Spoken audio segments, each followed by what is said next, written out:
गुरु गोविंद दोनों खड़े, काके लागू पाए। बलिहारी गुरु अपने, जिन गोविंद दियो मिलाए। सब धरनी कागज करूं, लेखनी सब बन राय। सात समुद्र की मसी करूं, पर गुरु गुण लिखा न जाए। गुरु जी को करिए वंदना, भाव से बारंबार। नाम सुनौका से किया, जिसने भव से पार।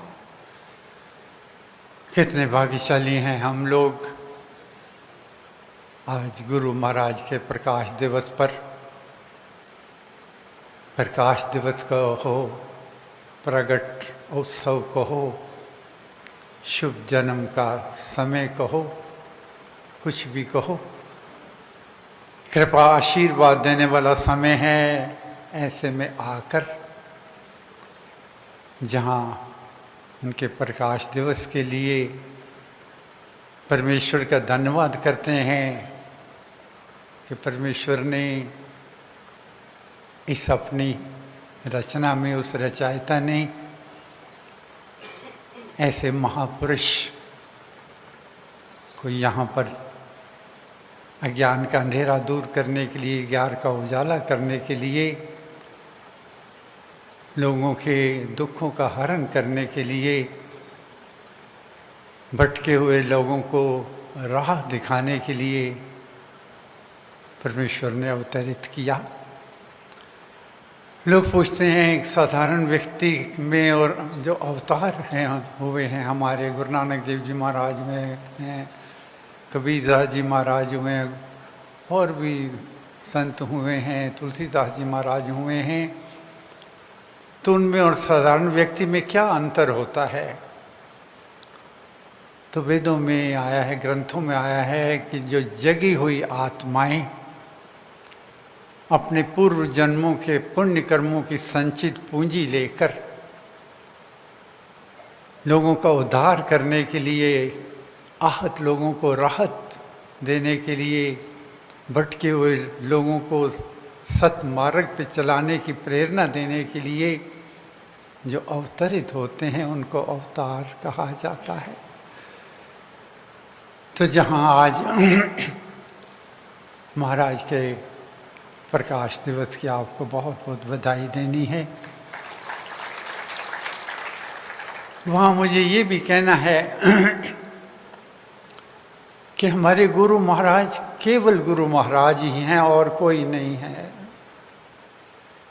पिताजी को पिता के रूप में भेजा उन्होंने, पथ प्रदर्शक होने के नाते रास्ता दिखाने के लिए, पिता की तरह बच्चों को उनका साथ देने के लिए, संग देने के लिए, उनके दुख दूर करने के लिए।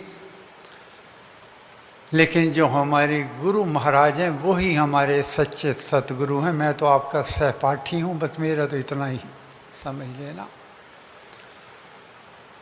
दूसरा कहा है कि सच्चे संत का मिलना असंभव तो नहीं है, कठिन बहुत है। ऐसा क्यों? क्योंकि महाभारत में आया है कि जब पांडवों ने कौरवों पर विजय प्राप्त कर ली तो अश्वमेध यज्ञ का आयोजन किया गया, जो परमेश्वर का धन्यवाद करने के लिए और सृष्टि पर अपना प्रभुत्व जमाने के लिए, दिखाने के लिए रचा गया। तो सब तरफ जो संत ऋषि मुनि महात्मा थे सबको उसमें आमंत्रित किया गया। तो एक बहुत पहुँचे हुए महात्मा महर्षि दूर रहते थे, वो अपना मस्त रहते थे। उनको तो एक ही बात था कि मिठी हस्ती मिली मस्ती, इसके अतिरिक्त उनको कुछ नहीं था। मस्त रहते थे। लोग चारों तरफ आते भी तो उनको किसी की ना चाह थी, ना मन में कोई ऐसा भाव था कि मेरे पास कोई आए, कोई मेरी वाह वाह करे, मेरी जय जय करे, कुछ नहीं। मस्त रहते थे अपना एक तरफ। लेकिन लोगों में उनकी बहुत ख्याति थी। तो ख्याति, प्रसिद्धि, उनका योग तप सुनकर भगवान कृष्ण ने कहा कि उनको तो यज्ञ में अवश्य आमंत्रित करना चाहिए, क्योंकि यज्ञ की सफलता का द्योतक तो वही होंगे। तो अर्जुन के कहा गया कि आप स्वयं जाइए, दूसरों को नहीं देना, आप स्वयं जाके उनको निमंत्रित करिए यहाँ आने के लिए, इस महान यज्ञ में, अश्वमेध यज्ञ में। अर्जुन जाते हैं, जाकर उनको नमस्कार करते हैं, वो हाथ उठाकर आशीर्वाद देते हैं, ज़्यादा बात नहीं करते थे वो। तो अर्जुन उनको कहता है, महाराज ऐसे ऐसे हम अश्वमेध यज्ञ रचने जा रहे हैं, आपको निमंत्रण देने आया हूँ। बहुत बड़ी पालकी आएगी, बड़े हीरो मोतियों से सुसज्जित होगी, उसके पीछे बड़े लोग होंगे, बंसुरियाँ बजाते और भी जो हैं आपके जय जयकार करते, वाह वाह करते हुए आपके पीछे आएंगे, आके आपको ले जाएंगे। वहाँ आपका बड़ा ऊंचा सिंहासन लगा होगा, बड़ी सोने की मुद्राएं आपको भेंट की जाएगी, बड़ा आदर सत्कार की कोई कमी नहीं रखी जाएगी। जब सबको ये कहता है अर्जुन, तो कहते हैं वो जो महर्षि थे, संत थे, उनकी आंखों से आंसू बहने शुरू हो जाते हैं और रुकते नहीं। केवल चीख की आवाज़ नहीं आती, बाकी कोई कसर नहीं थी। अर्जुन घबरा जाता है, कुछ बोल नहीं पाता, उसको कोई समझ नहीं आती, वापस आ जाता है। वापस आकर और बताता है कि ऐसे ऐसे मैं गया। तो जो युधिष्ठिर जी को, जिनके कहने पे गया था, युधिष्ठिर जी को बताता है ऐसे ऐसे मैं गया, उनको निमंत्रण दिया, उन्होंने तो कुछ कहा नहीं, उनकी आंखों से आंसू बहने लग गए, ऐसे लग रहा था अभी चीख निकलेगी इनकी। तो ये सुन के युधिष्ठिर भी रोने लग गए। अब युधिष्ठिर भी अर्जुन कहने लगा मेरे से ऐसी कौन सी भूल हो गई, वहाँ गया तो वो रोने लग गए, युधिष्ठिर को कहा तो ये रोने लग गए। उन्होंने कहा चलो भगवान कृष्ण जी के पास चलते हैं। युधिष्ठिर जी अर्जुन को संग लेके भगवान कृष्ण जी के पास गए और उनको बताया कि ऐसे ऐसे मैं उनको निमंत्रण देने गया था और मैंने उनको कहा कि बड़ी पालकी आएगी, बड़े बड़े सिंहासन आपके लिए रखे जाएंगे, लोग जय जय करते हुए, जय जयकार करते हुए, बैंड बाजे बजाते हुए आपकी पालकी लेके जाएंगे, वहाँ पे बहुत आदर सत्कार आपको दिया जाएगा। तो भगवान कृष्ण जी कहते हैं वो भी रोने लग गए। अब अर्जुन ने कहा मैं ऐसी कौन सी भूल गई, उधर गया उन ऋषियों का वो रोने लगे, युधिष्ठिर का वो रोने लगे, भगवान कृष्ण का ये रोने लग गए। तो कहने का महाराज मेरे से कौन सी भूल हो गई है, वो संत क्यों रोने लग गए। तो भगवान कृष्ण ने कहा कोई बात नहीं, हम सब मिलकर उनके पास चलते हैं और उनके अश्रुधारा का कारण पूछते हैं। कहते युधिष्ठिर और भगवान कृष्ण जी जब वहाँ पहुँचे तो जब उन संतों को पता लगा भगवान कृष्ण स्वयं आया है तो उठकर आदर किया, सत्कार किया, जितना भी हो सकता था किया, उनका अभिनंदन किया। तो भगवान कृष्ण ने उनसे पूछा, प्रश्न किया महाराज जब अर्जुन ने आपको निमंत्रण दिया तो आपकी अश्रुधारा क्यों प्रभावित हुई, आपके रोने का, आंसू बहाने का, भीगने का क्या कारण है। तो उन्होंने हाथ जोड़ के कहा भगवान मैं अपना घर छोड़ के, बाहर छोड़ के, सब कुछ छोड़ के उस परमेश्वर की प्राप्ति के लिए, अपना अहम भाव दूर करने के लिए तो यहाँ आया और यहाँ आकर मस्ती में उस परमेश्वर की कृपा का पात्र बना, आनंद की अनुभूति हुई। और जब अर्जुन ने मेरे को कहा, मैं तो साधारण वेश में रहता हूँ, साधारण नागरिक की तरह रहता हूँ, साधारण स्थान पर रहता हूँ, मेरे पास है तो वो केवल एक ही है। वो कौन सा है मेरा पास, युग युग का है, राम सहेला और राम भक्त नहीं रहे अकेला। और जब अर्जुन ने कहा कि आपकी पालकी में सजा के ले जाएंगे, बैंड बाजे बजेंगे, वहाँ पे ऊंचे कुर्सी पर आपको, मंच पर आपको विराजमान किया जाएगा, बाकी सब नीचे बैठेंगे और बहुत सारी सोने की मुद्राएं दी जाएंगी, तो मुझे लगा कि मैं तो अभी भी कामना और वासना के अधीन होकर बैठा हूँ, मेरी भक्ति अधूरी है। अगर मेरी भक्ति पूरी होती तो अर्जुन ऐसा कभी नहीं कहता। मैं इसलिए मेरे आंखों में आंसू आए कि मैं इतना करके भी मेरी भक्ति अभी तक अधूरी है। तो उन्होंने कहा चले, तो कहने लगे, युधिष्ठिर से पूछा, युधिष्ठिर आप क्यों रोए? युधिष्ठिर कहने लगा, महापुरुष संत लोग एक गृहस्थी के घर आने से इनकार कर दें तो उसके लिए इसके बड़ा और कौन सा अधिक वेदना पीड़ा वाला काम हो सकता है, संदेश हो सकता है। इससे अधिक पीड़ा और किसी चीज़ से नहीं हो सकती, मैं इसलिए रोया। तो उन्होंने कहा, वो संत रोए कि उनका वाह वाह का, दूसरा जय जयकार को क्यों कहा गया? युधिष्ठिर रोए कि घर में गृहस्थी आए, गृहस्थी के घर संत आने से इनकार कर दें। तो भगवान कृष्ण जी को पूछने लगे, आप क्यों रोए? तो कहते हैं, भगवान कृष्ण कहने लगे, अर्जुन मैं आने वाले समय को देख रहा हूँ। आने वाले समय में जो पथ प्रदर्शक होंगे धर्म के, जो अपने आप को विद्वता के बल पर बहुत आगे पहुंचा हुआ समझेंगे, वो जब भी उनको कथा कथित संतों को जब बुलाया जाएगा तो वो पहले पूछेंगे कि मेरे को लेने कितने आदमी आएंगे, कौन सी पालकी में जाऊंगा, वहाँ मंच कौन सा बनेगा, मेरे को चढ़ावा कितना देगा, मेरे को कथा का सत्संग का पैसे कितने दिए जाएंगे, वेशभूषा कौन सी होगी मेरी। कहने लगे, मैं इस कारण रो रहा हूँ कि आने वाला समय ऐसा आएगा।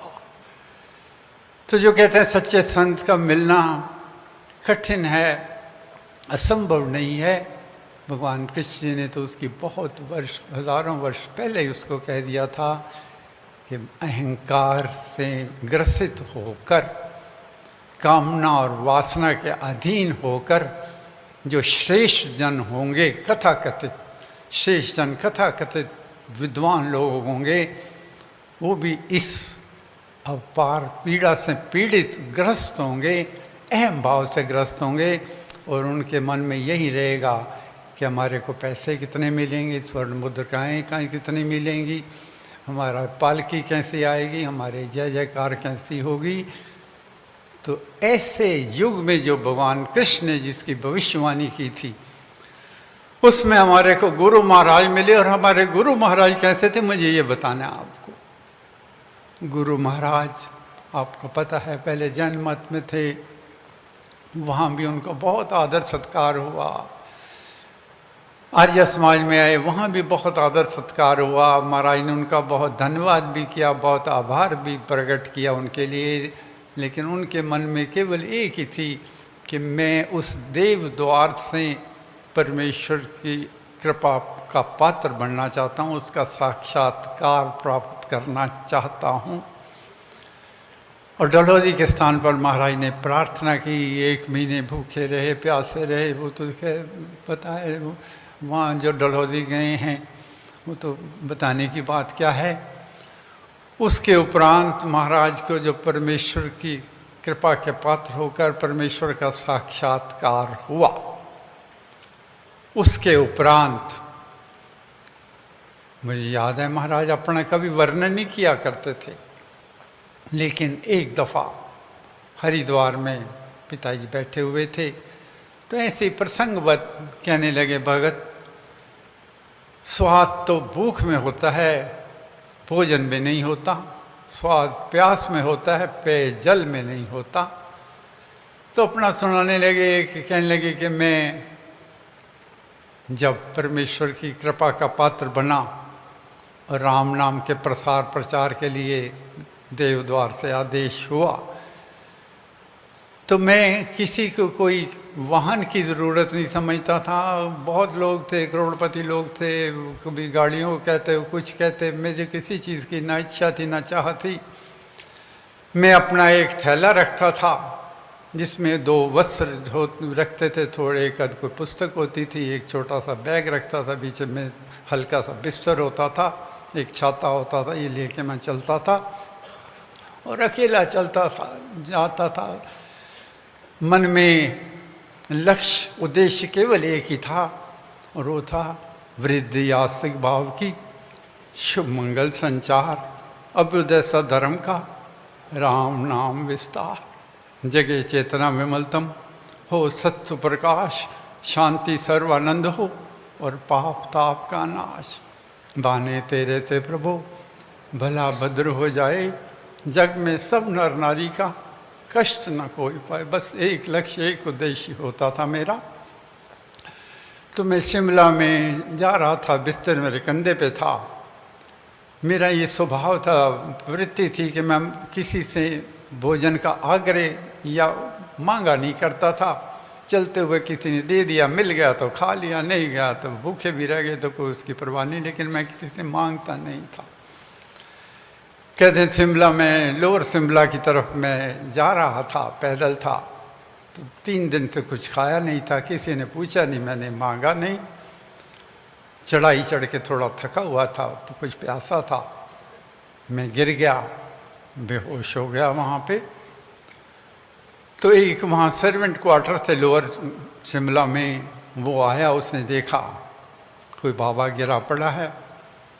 उसने मुझे उठाया, पानी पिलाया और मुझे पूछने लगा, बाबा भूख लगी है? मैंने कहा हाँ लगी है। कहते हैं वो घर में गया, उसके घर में और तो कुछ नहीं था, 2 दिन की बासी रोटी पड़ी थी।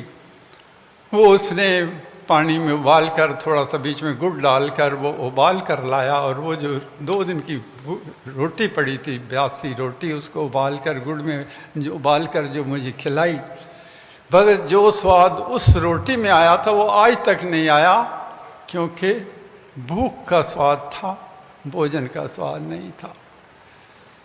तो मुझे इसलिए कहना है, महाराज कहा करते थे कि लोग पूछते हैं, कहते हैं आके, महाराज राम नाम में आपने हमारे घट मंदिर में दीपक प्रज्वलित कर दिया है, हमने दीक्षा ले ली है, लेकिन आनंद नहीं आता, मन भटकता है, इधर उधर जाता है।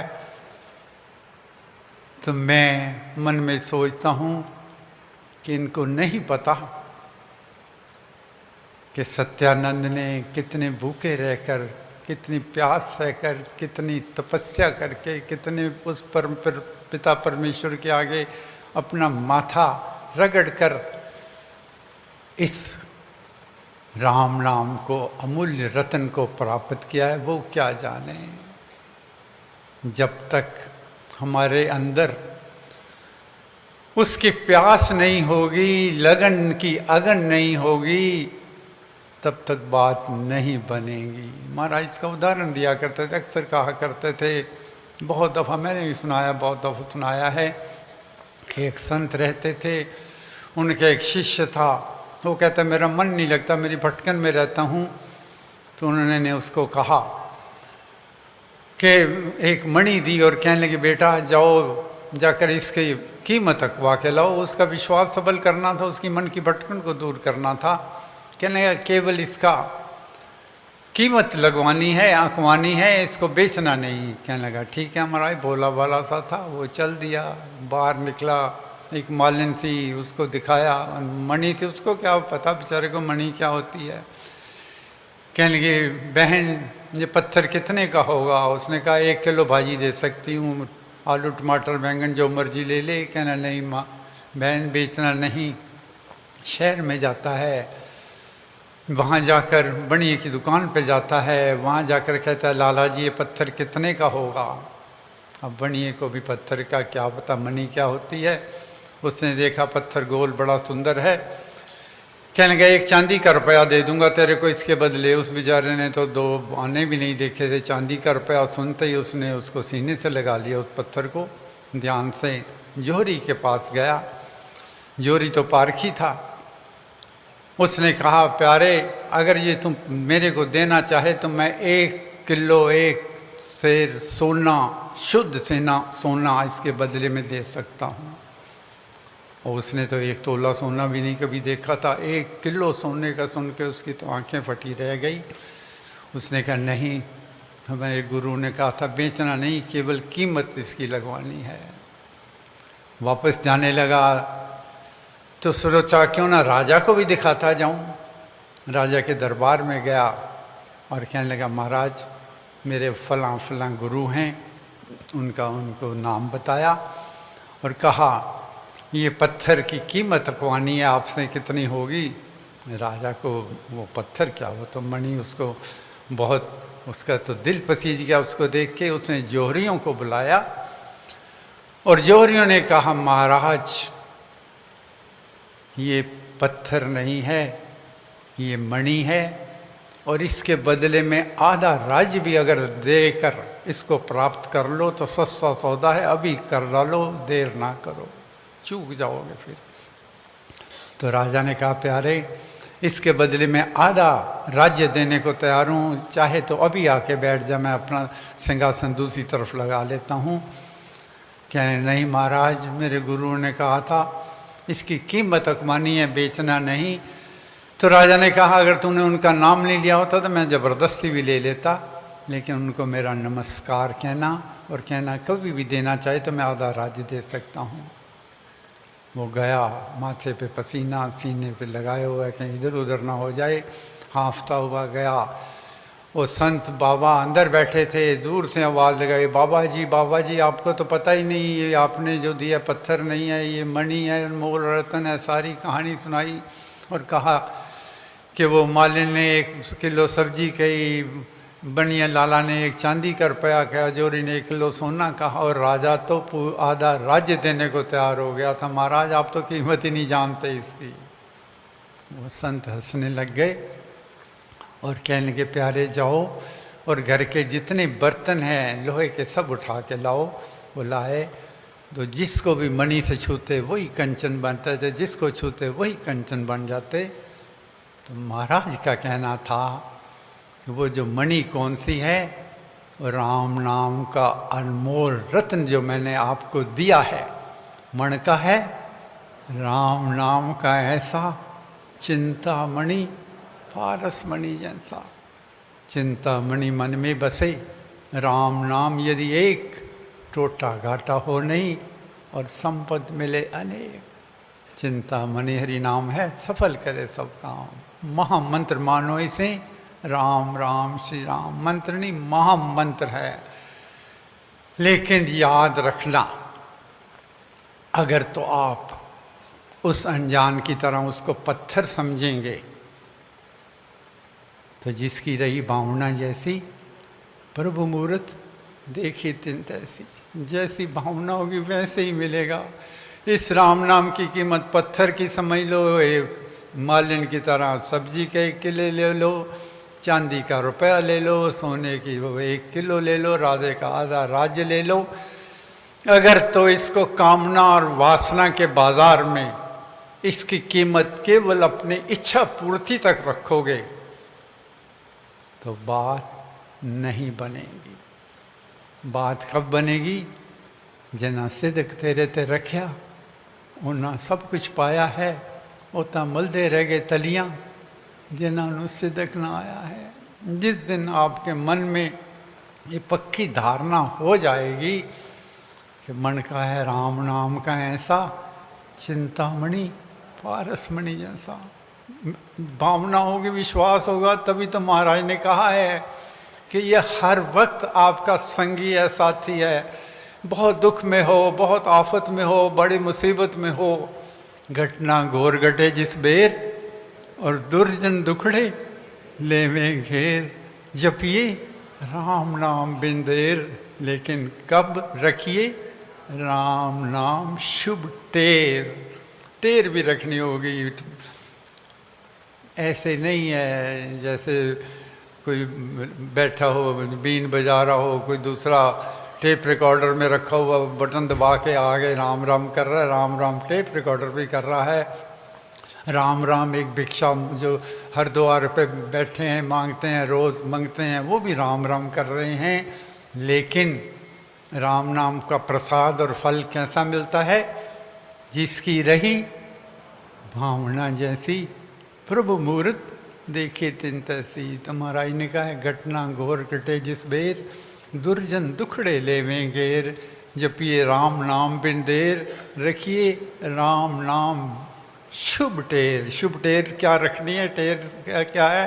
टेक, सहाय, सहायता, सहायक, क्या मन में भाव रखना, टेक क्या रखनी है कि राम नाम है सदा सहायक, राम नाम सर्व सुखदायक। राम राम प्रभु राम की टेक, शरण शांति आश्रय है, और कोई शरण नहीं, कहीं शांति नहीं, कहीं आश्रय नहीं।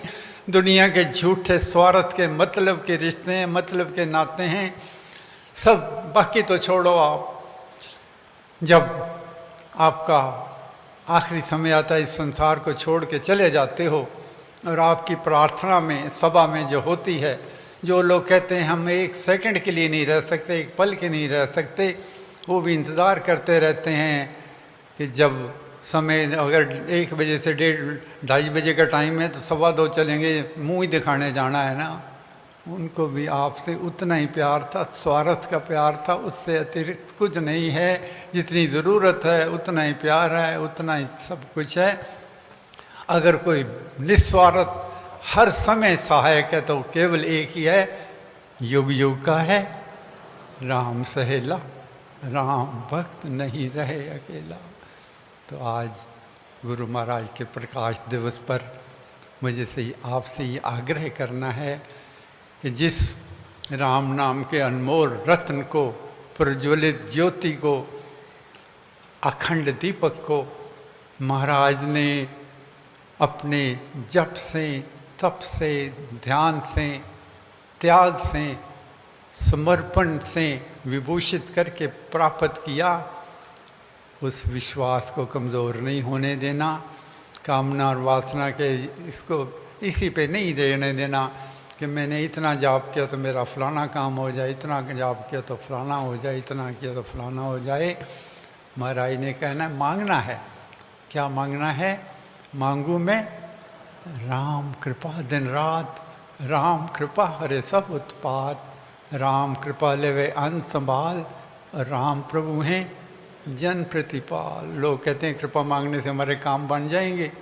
अरे भाई, जा पर कृपा राम की होई ता पर कृपा करे सब कोई। गुरु नानक देव जी ने तो यहाँ तक लिख दिया है कि और रखे इंसान रखे, वो बिना सांसों को भी रख सकता है अगर उसकी कृपा हो जाए।